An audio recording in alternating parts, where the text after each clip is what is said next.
Good morning, ma'am. Ma'am, long back I read your blog about soft skills and hard skills. So, what is it exactly about? In late 1960s, the American Army, they came up with this, they coined this concept as soft skills and hard skills. Basically, the background is war. Okay. So they tried many permutations and combinations. What really goes behind winning a war? So it's not only the ammunition, but the people who are there on the on the war field. So they had best of the ammunition, and most of the soldiers preferred, going on the war field. But only good ammunitions and soldiers don't win the war. So they realized they had a big team of psychologists also with them, and they found that it's not only the ammunition and the soldiers, trained soldiers, that allow winning a war. What goes is motivation, leadership, and the command, and the interpersonal relationships in the war. So they called the interpersonal relationships, the leadership, the motivation, they call them the soft skills, and the hard skills are, the ammunitions, using them and fighting on the field. So hard skills are skills which are quantifiable, which are teachable, which are there in the syllabus. Hard skills are skills like accounting, data entry, data mining, software, preparing software, accountancy. These are all softwares, typing. So these are softwares which can be taught. But then what about skills that cannot be taught? But without them, life takes you nowhere. For example, with hard skills, you will get a job, you'll be hired. But if you don't have soft skills along with the hard skills, you won't go a long way. You'll feel stagnated. So soft skills are very important in life. Soft skills are the skills which allow you to become a better human being. So empathy, leadership, communication skills, then negotiation skills. Now, this negotiation skills, everybody is not good at that. Some people are very good at negotiation skills.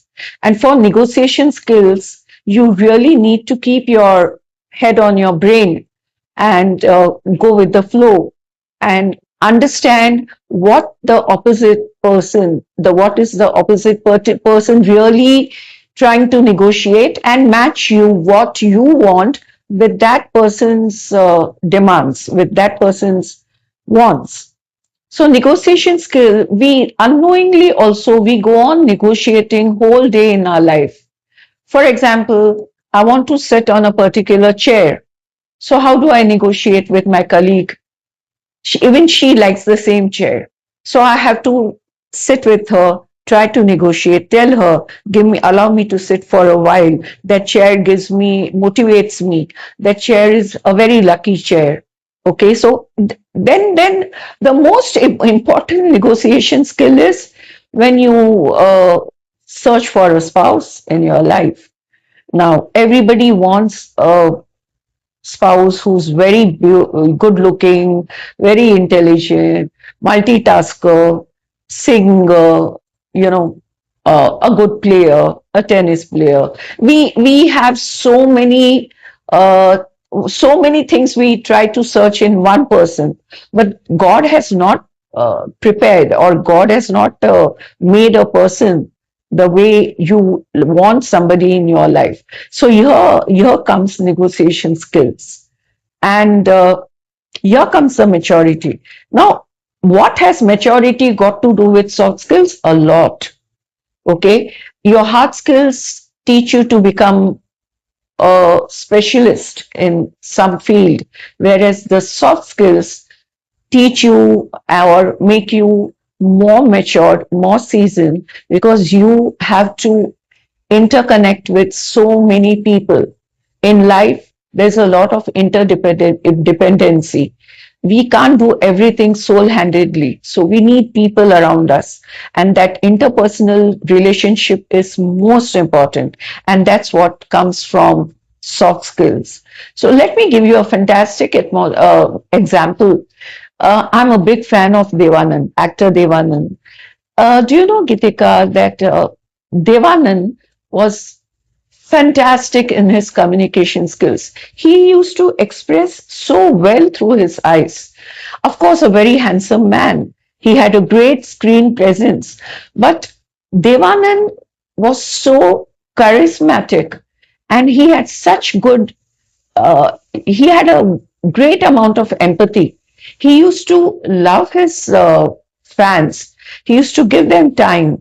However busy he was, he never pushed people around aside. He used to give them time, meet them, talk to them. And those people, he learned from lots of his fans what should be the next film of his. He used to get ideas, he used to get motivation from them. Similarly, another great example I want to give you is of late Ratan Tata. Now, Ratan Tata was so empathetic towards his employees that on 26 November, when the Taj hotel fiasco happened, he went to each of his employees, people who worked in Taj Mahal Palace. He went to each employee's house and he gave them the maximum help he could. And he was a people's man. And at the same time, he had the wisdom. So soft skills are so important when you really know your math, you know your business acumen. Some people learn business acumen, and we can learn them in the classroom and we can learn them in our profession. But soft skills come through lots of observation. So how can one create a balance between both? That's a very good question. Creating a balance between both soft skills and hard skills is, it takes a lot of patience. You know, if you want to learn mannerisms, if you want to learn communication skills, if you want to be good, if you want to go ahead in life, first and foremost, learn to take criticism with little pinch of salt. When people criticize for some reason, we are always ready to, counter attack. But no, we are supposed to take criticism with some positivity. Think about why that person criticized you, for what he criticized you. The second thing is we observe people, and through observation we can learn. For example, I think we all have our likes, and we all like certain people in our life, and we must observe them.